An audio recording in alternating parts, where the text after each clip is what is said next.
Habang nakaupo malapit sa isang escalator ay sinisilip ni Onizuka ang panty ng mga dumadaang estudyante. Nang bigla siyang lapitan ng dalawang sigang lasing at tinakot na isusumbong sa mga pulis dahil sa pamboboso. Ginamit iyon na panakot ng dalawa para ma-hold up si Onizuka pero ang hindi nila alam ay black belter pala ito sa karate kaya sa huli ay sila pa ang nabugbog at nanakawan nito at saka umalis sakay ng motorsiklo. 6 na taon na ang nakalipas mula nung dumating si Onizuka sa Tokyo at nag-aaral siya upang maging guro.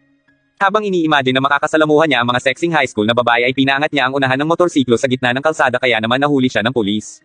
Sa Musashi no Kita High School siya magtuturo, sa entrance pa lang ay tanging mga kababaihang estudyante lang ang nakikita niya.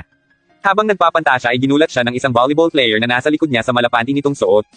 Maya-maya pa ay nakilala niya si Hidero na student teacher din tulad niya na 3 beses ng paulit-ulit sa pagiging student teacher dahil sa pagpatol nito sa mga babaeng estudyante na ikinagulat ni Onizuka. Dahil may pagkabastos din itong si Onizuka ay hiniling pa nito na turuan siya ni Hidero ng teknik. Parte ng pagiging kolehiyo ang pagiging student teacher kaya nang ihahatid na ng homeroom teacher si Onizuka sa magiging estudyante niya ay hindi nito naiwasang isipin na pinatulan siya ng isa sa mga estudyante niya kahit na malaki ang agwat ng kanilang edad. Nang makarating sa silid ay nagulat siya pagkat kabaliktaran sa inaakala niya mga batang estudyante ang naroon. Kahit ipinapakilala na ang sarili ay hindi siya pinapansin ng mga ito bagay na ikinagalit ni Onizuka. Tumayo ang isa sa mga ito na inakala naman ni Onizuka na makikipagkamay sa kanya pero dinuraan lang siya nito sa mukha. Isa pala ito sa leader ng naghaharas sa mga student teacher. Pinagtawanan at inasarpa siya ng lahat ng estudyante pagkat alam ng mga ito na bilang estudyante ay bawal silang saktan ng guro. Habang nag-uusap-usap tungkol sa mga estudyante nila ay natawa na lang sina Hidero dahil class O ang napatapat kay Onizuka. Nang sumunod na araw ay sinubukan ni Onizuka na magklase sa harap ng mga ito ngunit wala ni isa ang nakikinig sa kanya kaya galit na naman siya. Nang biglang tumayo ang isang babae na naintindihan pala ang mga sinabi niya tungkol kay Socrates, siya si Nanako. Ikinwento niya kay Ryuji ang tungkol sa estudyante pero sinabi nito na hindi siya magiging desenteng guro dahil sa pagiging matapang nito at baka mapaaway lang siya at matanggal sa trabaho.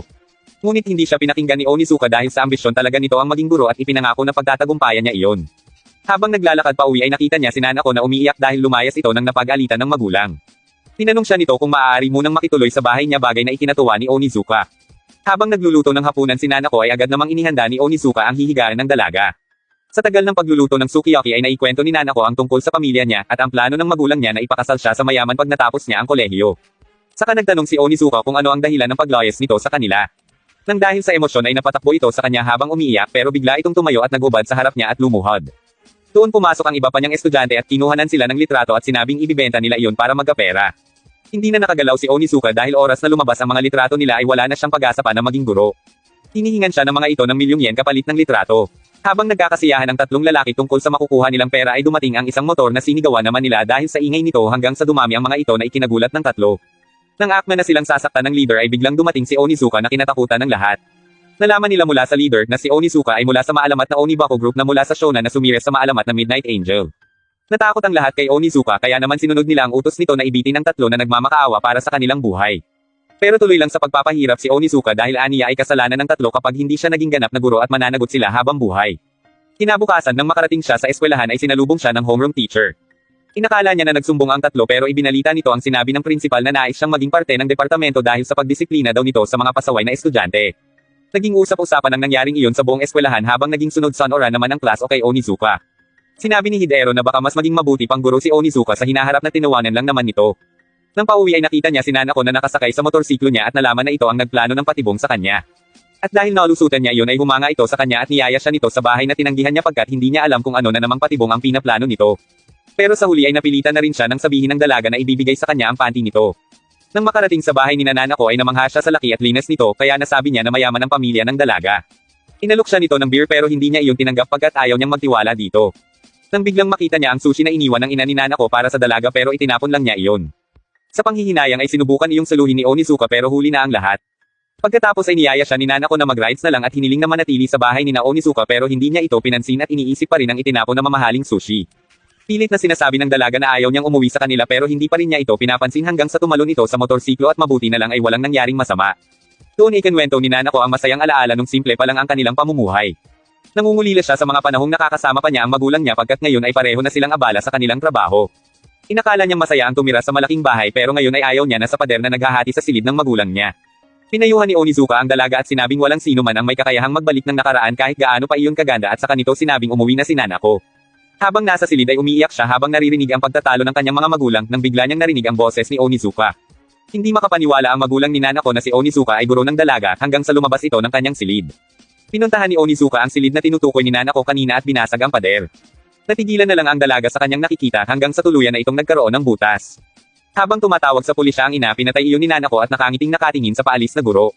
Kinabukasan, iyon na ang huling araw ng pagiging student teacher ni Onizuka sa Class O kaya nagpaalam na ito. Habang si Hidero naman ay na-expelled na naman dahil sa pag-akit sa estudyante. Nang paalis na ay nakatanggap ng sulat si Onizuka mula kay Nanako, nagpasalamat ito dahil nagkaayos na muli ang pagsasama ng pamilya nila. Narinig niya mula sa taas ng gusali ang boses ng nagpapaalam na si Nanako at ipinangakong mananatiling virgin at hihintayin siya. Nang sumunod na araw, laman ng balita ang tungkol sa employment exam para sa mga guro. Nang biglang dumating si Onizuka na ipinagtaka ni Ryuji dahil dapat ay kumukuha ito ng exam ng araw na iyon. Pero tila walang pakialam si Onizuka hanggang sa na-realize niya na kailangan nga niya kumuha ng exam upang maging public school teacher siya pero huli na ang lahat. Labis ang pagsisisi nito kaya idinaan niya iyon sa pag-inom ng alak. Sinundo pa siya ni Ryuji at inakay pa uwi. Sinabi nito na hindi naman niya kailangang maging guro upang makakilala ng dalaga. Inalok niya ito na maging mag-partner muli at magbenta na lang ng mga inangkat na segunda manong sasakyan galing sa Amerika. Pero pagiging guro talaga ang nais ng kaibigan kaya ibinigay niya dito ang papel na naglalaman ng aplikasyon para sa posisyon na maging guro. Maaari siyang magturo sa private school kahit hindi o bagsak siya sa exam. Kinabukasan habang sakay sa bus ay pilit nilalabanan ni Onizuka ang kaba at nang biglang pamreno ang bus at napasandal sa kanya ang sexing babae na sa tingin niya ay kaedad niya lang. Sa pagtingin niya sa katawan nito ay nakita niya ang manyakas na matanda. Sinipa niya ito palabas upang ipagtanggol ang babae kaya nagpasalamat ito sa kanya at nalaman niya na pareho pala sila ng interview sa iisang school. Nang tawagin na si Onizuka para sa interview ay napangiwi na lang siya nang makitang ang matandang sinipa niya ay ng vice principal ng Eurasia University. Nang basahin nito ang nakasulat sa resume niya ay hindi ito pasok para matanggap siya bilang guro sa university at ininsulto pa siya nito bago paalasin. Sa isip niya ay gusto na niyang suntukin ang matanda pero hindi niya iyon pwedeng gawin. Lumabas siyang umiiyak at nawalan na ng pag-asa. Dumiretso siya sa kantin para bumili ng kape at napakwento na siya sa tindera kung paano siya tawagin ng mga tao na basura mula pa pagkabata niya kaya ipinangako niya sa sarili na hindi niya iyon gagawin sa mga estudyante niya kapag naging guro siya. Narinig ni Fuyutsuki ang usapan nila. Nang biglang may dumating na 3 galit na lalaki at hinahanap si Mr. Uchiyamada dahil sa pag-expel nito sa kanila. Pinuntahan iyon ng tindera at ni Onizuka, sinabi ng tindera na kung makakagawa ng mabuti si Onizuka ay baka magkaroon siya ng pagkakataong maging guro. Kaya agad na pinigilan ni Onizuka ang 3 sa pananakit sa matanda, nagtago ito sa likod niya at sinabing ibibigay ang bakanteng posisyon na ina-applyan kung mapapaalis niya ang mga ito.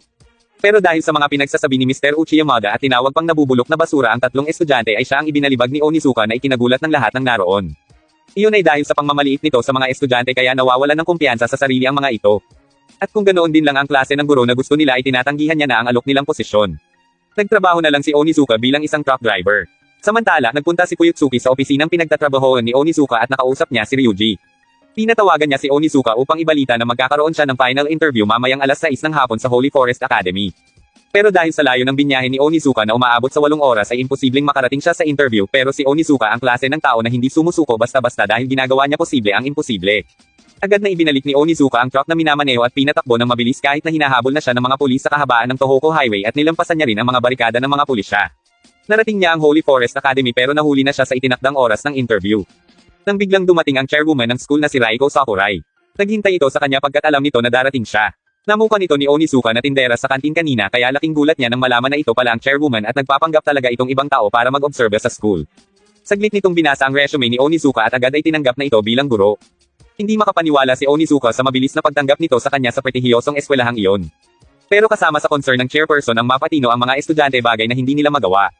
Nais niyang ipagpatuloy ni Onizuka ang nagawa niya sa Class O. Ngayon ay ganap ng guro si Onizuka at sa paglabas niya ay binati siya ni Ryuji at ni Fuyutsuki na nakapasa rin bilang guro sa eskwelahang iyon. Sa loob ng opisina ay binanggit ng isang lalaki ang tungkol sa isang section na balak pahawakan ng chairwoman kay Onizuka. Hindi na ito makapaghintay na malaman at makitang nagbago ang mga estudyante nila.